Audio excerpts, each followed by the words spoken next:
Breaking news చూస్తున్నాం. వైఎస్ఆర్సీపీ నేతలకు వరుసగా ఎదురు దెబ్బలు తగులుతున్నాయి. ఇప్పటికే వల్లభనేని వంశీ, పోసాని కృష్ణమురళి, నందిగం సురేష్ వంటి నేతలు కేసుల్లో బుక్ అయ్యారు.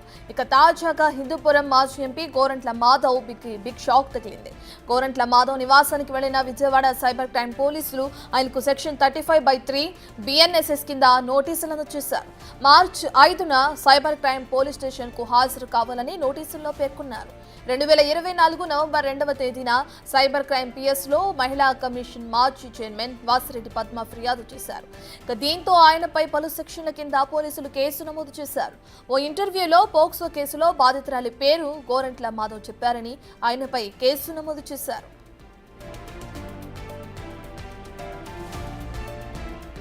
ఇక విజయవాడ పోలీసులు జారీ చేసిన నోటీసులపై మాజీ ఎంపీ గోరంట్ల మాధవ్ రియాక్ట్ అయ్యారు. సూపర్ 6 స్కీమ్ లో భాగంగానే తాను ఆ వ్యాఖ్యలు చేశానని స్పష్టం చేశారు. నేరం చేసిన వారిని వదిలిపెట్టి ప్రతిపక్షాలను అరెస్టు చేసే కార్యక్రమానికి కూటమి ప్రభుత్వం శ్రీకారం చుట్టిందని ఆరోపించారు. ఈ ప్రభుత్వం తగిన మూల్యం చెల్లించక తప్పదని వార్నింగ్ ఇచ్చారు. ఇక అతి త్వరలోనే అంతర్యుద్ధం తప్పదన్నారు. 5వ తేదీన విచారణకు రమ్మన్నాను. లాయర్ల సలహా తీసుకుని పోలీసుల విచారణకు వెళతానని చెప్పారు. ఇక ప్రింట్ మీడియా, సోషల్ మీడియాలో వచ్చిన పేర్లను మాత్రమే తాను ప్రస్తావించానని, దానిపైన కేసు నమోదు చేసి అసలైన ముద్దాయిలను వదిలిపెట్టారని ఫైర్ అయ్యారు.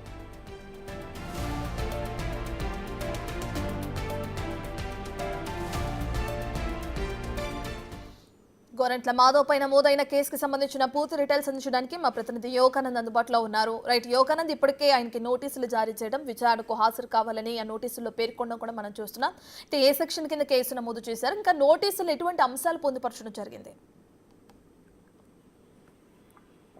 అనంతపురం జిల్లాలో నిన్న కాసేపు ఉద్రిక్త వాతావరణం నెలకొంది. హిందూపురం మాజీ ఎంపీ గోరంట్ల మాధవ్ నోటీసులు ఇచ్చేందుకు నిన్న విజయవాడ సైబర్ క్రైమ్ పోలీసులు పెద్ద ఎత్తున ఇంటికి చేరుకోవడంతో ఆయన ఇంటి వద్ద కార్యకర్తలు, మీడియా హడావిడి కూడా భారీగా పెరిగిపోయింది. అయితే నవంబర్లో గత ఏడాది నవంబర్లో ఒక అత్యాచార బాధితురాల పేరుని ప్రెస్ మీట్ లో వ్యాఖ్యానించారంటూ కూడా మాజీ మహిళా కమిషన్ చైర్మన్ వాసిరెడ్డి పద్మ ఇచ్చిన ఫిర్యాదు మేరకు ఆయనపై పోలీసులు కేసు నమోదు చేశారు.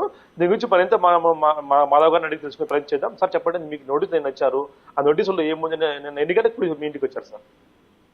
నిన్న సాయంకాలం ఇంటికి రావటం జరిగింది. వచ్చి మీ పైన కేసు రిజిస్టర్ అయింది, నోటీసులు తీసుకోవాలా, 5వ తారీఖు నాడు విజయవాడకు హాజరు కావాలనే ఉద్దేశంతో నోటీసును ఇవ్వడం జరిగింది. ఆ నోటీసును నేను తీసుకుని 5వ తారీఖు నాడు వీలైతే నేను వస్తా, లేని పక్షంలో నా కార్యక్రమంలో నా బిజీ షెడ్యూల్గానే ఉంటే షెడ్యూల్ని ఒకసారి చూసుకొని మళ్ళీ తెలియజేస్తాననే మాటను చెప్పడం జరిగింది.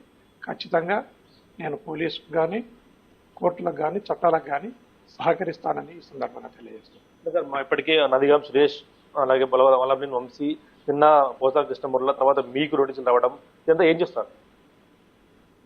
మనం ఒకసారి గమనిస్తే ఈ రాష్ట్రంలో రాజ్యాంగం కానీ, ప్రజాస్వామ్యం కానీ, ప్రతిపక్షం కానీ, ప్రశ్నించే గొంతు కానీ ఏమీ ఉండకూడదు అన్నది ఈ ప్రభుత్వ ఉద్దేశంగా మనం భావించవచ్చు. రాష్ట్ర ప్రజలు కూడా అదే భావనతోనే ఉన్నారు. ఈవెన్ ప్రతిపక్షం లేకుండా ఏకపక్షము అంటే రాజరికము, ఇది నవాబుల పరిపాలనను అనుకుంటున్నారో ఏమో చంద్రబాబు నాయుడు గారు. ఇంత దుర్మార్గంగా, ఇంత దౌర్జన్యంగా పరిపాలనను ఏ రాష్ట్రంలో కూడా, యావత్ భారతదేశంలో మనం చూసుకుంటే ఏ రాష్ట్రంలో కూడా ఇలాంటి దుర్మార్గమైన పరిపాలన, ఇలాంటి దౌర్జన్యమైన పరిపాలనను మనం ఎక్కడ కూడా చూడలేము. ఇది చాలా బాధాకరం. ఒక అత్యాచార బాధితుల పేరు ప్రెస్ మీట్ లో ప్రస్తావించారు సార్, ఎందుకంటే మీరు ఒక మాజీ పోలీస్ అధికారిగా పనిచేశారు కాబట్టి అడుగుతున్నాం. నేను చెప్పేది ఏమంటే, అప్పటికే ఆ పేర్లు ఏవైతే బాధిత బాలికల పేర్లు, అత్యాచారానికి కానీ, హత్య జరిగిన బాలికల పేర్లను ప్రింట్ మీడియాలో, సోషల్ మీడియాలో ఆల్రెడీ చక్కర్లు కొట్టిన ఆ పేర్లను, అదే పేర్లను అవుట్ ఆఫ్ యాంగ్జైటీ సడన్గా ప్రొవోక్ అయ్యి మనము ఆ పేర్లను ప్రస్తావించడం జరిగింది. ఆ ముద్దాయిలను తొందరగా అరెస్ట్ చేయండి అనే క్రమంలో ఆ పేర్లను ఒకవేళ ప్రస్తావించిండవచ్చు. దాన్ని అసలు ముద్దాయిలను వదిలేసి ఇంతవరకు ముద్దాయిలను అరెస్ట్ చేయలేదు. కర్నూలు జిల్లా ముచ్చమరిలో జరిగిన ఏదైతే ఘటన ఉందో దాంట్లో ఇంతవరకు ఆ కేసులో ముద్దాయిలను కూడా అరెస్ట్ చేయలేదు. ముద్దాయిలను అరెస్టు చేయలేదు, ఇదేమి ప్రభుత్వము అని ప్రశ్నించిన నన్ను అరెస్టు చేస్తామని చెప్పి పోలీసు వాళ్ళు ఇంటికి రావడం అనేది చాలా హాస్యాస్పదము. ఇది ఇంకా ప్రభుత్వ దుర్మార్గానికి, దౌర్జన్యానికి పరాకాష్ఠగా మనం భావించవచ్చు. అంటే మార్చి 5న విచారణకు వెళ్తారా విజయవాడకు వెళ్తే అరెస్ట్ చేసే అవకాశం ఉందని వస్తున్నాయి. అరెస్ట్ చేయడం భయపడుతున్నారు. నేను పోలీస్ వ్యవస్థలో నుంచి వచ్చినోన్ని చట్టాలను ఖచ్చితంగా గౌరవిస్తా, పోలీస్ వ్యవస్థను గౌరవించి పోలీసుకు నేను సహకరిస్తా. నిజంగానే నేను ప్రెస్లో మాట్లాడిన విషయం అరెస్టుకు లేదా రిమాండ్ చేయడానికి తగిన విధంగా ఉంది ఈ కేసు అని పోలీసు భావిస్తే అరెస్టు చేయవచ్చు, లేదంటే పోలీసు బెయిల్ మీద రిలీజ్ చేయవచ్చు, ఏదైనా చేయవచ్చు. నేను అన్నిటికీ సిద్ధంగా ఉన్నా. నేను ఖచ్చితంగా పోలీస్ ఇన్వెస్టిగేషన్కి కోఆపరేట్ చేస్తాను. మీరు ముందే ఊహించారా నోటీసులు వస్తాయి లేదా పోలీసులు వస్తారు, మన ఇంటి కేసులు మన మీద బుక్ అయ్యాయి, ముందే వస్తాయని ముందే ఊహించారు? సరే, నేను పోలీసు కేసు రిజిస్టర్ చేసినారు. ఇన్వెస్టిగేషన్లో భాగంగా పోలీసులు రానివచ్చు, లేదా వచ్చి ఒక సమ్మనో నోటీసు ఇచ్చిపోవచ్చు అని భావించడం జరిగింది. అందులో భాగంగానే నిన్న పోలీసు వాళ్ళు రావటం జరిగింది, వచ్చి నాకు నోటీసులు సర్వ్ చేయడం. తదుపరి కార్యాచరణ ఏ విధంగా ఉండబోతుంది సార్? ఎందుకంటే మార్చి 5నే దగ్గరలో ఉంది కాబట్టి ఎలా ఉండబోతుంది?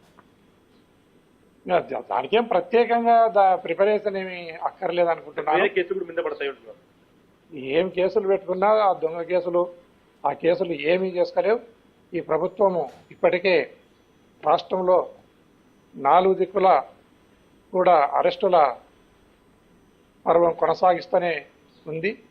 పిన్నెల్లి రామకృష్ణారెడ్డిని అయితేనేమి, జోగి రమేష్ని అయితేనేమి, నందిగాం సురేష్ని అయితేనేమి, నిన్న పోసాని కృష్ణమురళిని అయితేనేమి, తర్వాత మా పేరుని నాన్నగారి మీద కేసు కట్టడం అయితేనేమి, రకరకాలుగా కేసులు కట్టడము, రిమాండ్ చేయడము, అబద్ధపు కేసులు, దొంగ కేసులు పెట్టి ఈ ప్రభుత్వము వైఎస్ఆర్ కాంగ్రెస్ పార్టీ కార్యకర్తలను, లీడర్లను హింసిస్తూ ఉంది.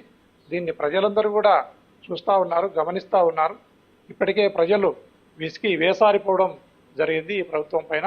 ఖచ్చితంగా ఈ ప్రభుత్వం మీద ప్రజలంతా కలిసి, యావత్ రాష్ట్ర ప్రజలందరూ కలిసి వెనక్కి తిరిగే రోజులు కూడా దగ్గరలోనే ఉన్నాయని ఈ సందర్భంగా తెలియజేస్తున్నాం. చూసిన తర్వాత గోరంట్ల మాధవ్ ఖచ్చితంగా చెప్తున్నారు విచారణకు అయితే హాజరవుతారు, కాకపోతే ఎటువంటి పరిస్థితులకు భయపడేది లేదు, దొంగ కేసులు భయపడినట్టు కూడా చెప్తున్న పరిస్థితి ఉంది Ratna. Right, thank you Yoganand.